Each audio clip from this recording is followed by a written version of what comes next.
יש לנו חבר חדש.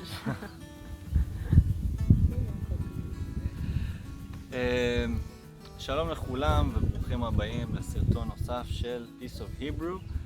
אנחנו נמצאים בדרום הארץ, בפארק, והיום אנחנו רוצים להכיר לכם את אחד העצים המיוחדים שיש בארץ ישראל, וגם נלמד להכין מהעץ הזה סירופ טעים. אני כמובן מדבר על עץ חרוב. כמו בעברית, גם בחרוב יש לנו זכר ונקבה. עץ זכר זה עץ שלא נותן פרי, והנקבה היא זאת שנותנת את הפירות. בואו נראה רגע איך זה נראה. מאחורינו פה, אנחנו מאחורי עץ חרוב. יש מלא מלא מלא מלא מלא חרובים. כן, זה מעניין גם את החתול שאיתנו. ואנחנו רוצים לאסוף את החרובים האלה. אני רגע אראה לכם, זה החרוב. אנחנו יכולים לאכול את כל החרוב, ללעוס אותו, הוא מתוק. בתוך החרוב אנחנו לא אוכלים תכף תראו, רגע,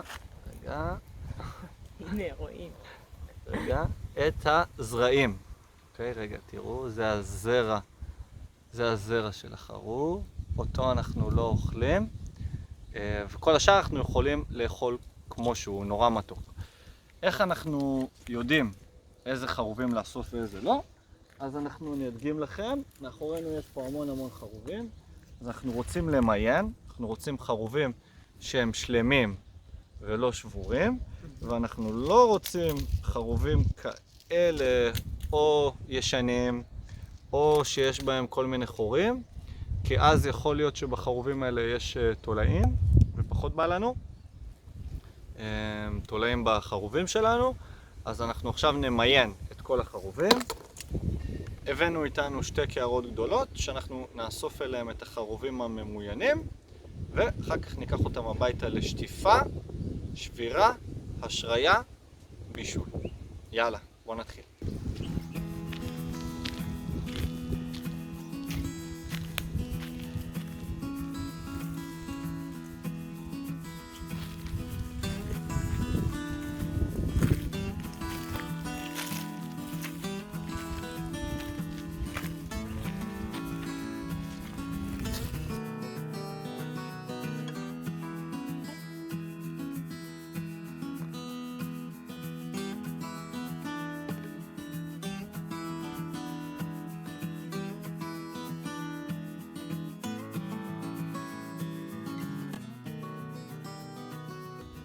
חזרנו לבית של ההורים שלי, אחרי שהיה איתנו חתול בפארק. פה נמצאת איתנו פולי, כלבה חמודה של ההורים שלי. ומה שאנחנו הולכים לעשות עכשיו זה לשטוף את החרובים מהאבק שיש עליהם, פולי? ואז לשמור אותם להרבה חתיכות ולהשרות אותם במים ל-24 שעות. אז יאללה, בואו נתחיל בעבודה.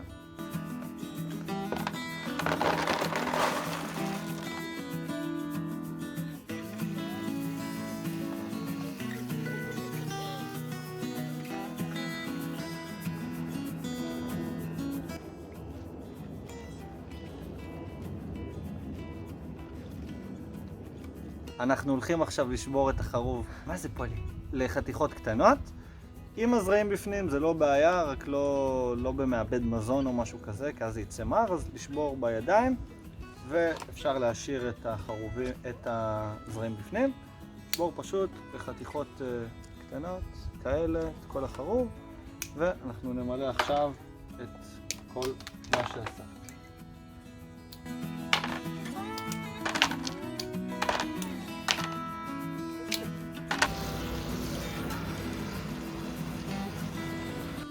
עברו 24 שעות שהשרינו את החרוב במים, ועכשיו אנחנו נסנן. אנחנו רוצים רק את הנוזלים, ואחר כך אנחנו נבשל את זה כדי להכין מזה סירופ.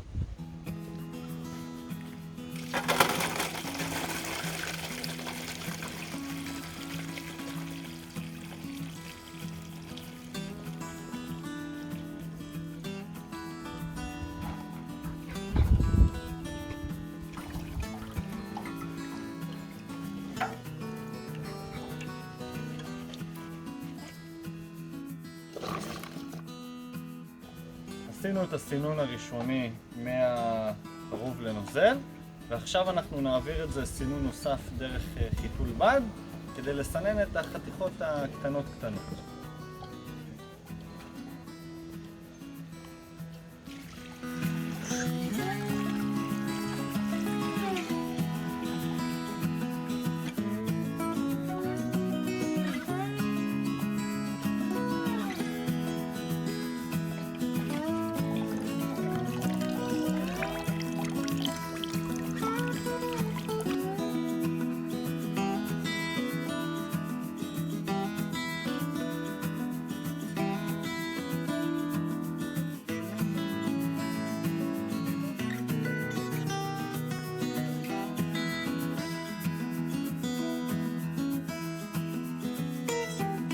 את כל החרובים שנשארו לנו אנחנו נזרוק למכל קומפוסט ולא לפח.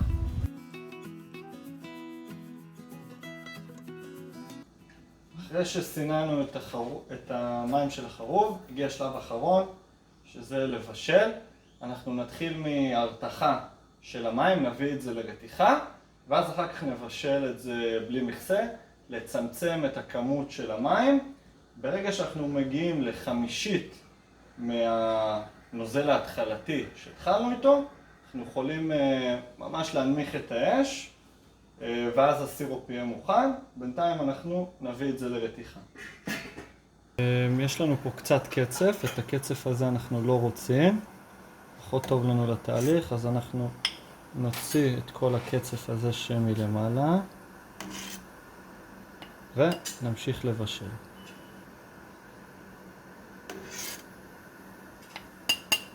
כפי שאתם רואים, כמעט כל המים התאדו. עכשיו בשלב הזה חשוב מאוד להיזהר לא לשרוף את הסירופ, אז אנחנו נוריד את האש ומדי פעם כל כמה דקות נעבר עד שנראה שהנוזל מספיק סמיך. כמעט כל הנוזל התאדה לנו לגמרי, זה השלב שאנחנו נוריד את זה מהאש. אל תצפו להגיע למרקם כמו של דבש. עם הזמן בלילה, עכשיו שניתן לזה להתקרר זה יתקשה, אבל אם אנחנו נמשיך לבשל, פשוט נשרוף את הסוכר ונקרמל אותו. אז זה השלב שאנחנו מורידים את זה מהאש ונותנים לזה לנוח ללילה.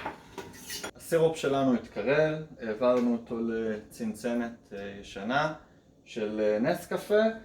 כמו שאתם רואים, לא יצא כל כך הרבה, אבל אנחנו לא עושים את זה בשביל הכמות, אלא יותר בשביל החוויה, בשביל הכיף, בשביל התהליך. אם אהבתם את הסרטון, אני מזמין אתכם להירשם לערוץ ולרשום לנו על רעיונות נוספים לסרטונים. זה מאוד עוזר לי לדעת אילו דברים מעניינים אתכם. וכמובן אשמח אם תשתפו חברים נוספים שלומדים עברית, ונתראה בסרטון הבא. יאללה ביי.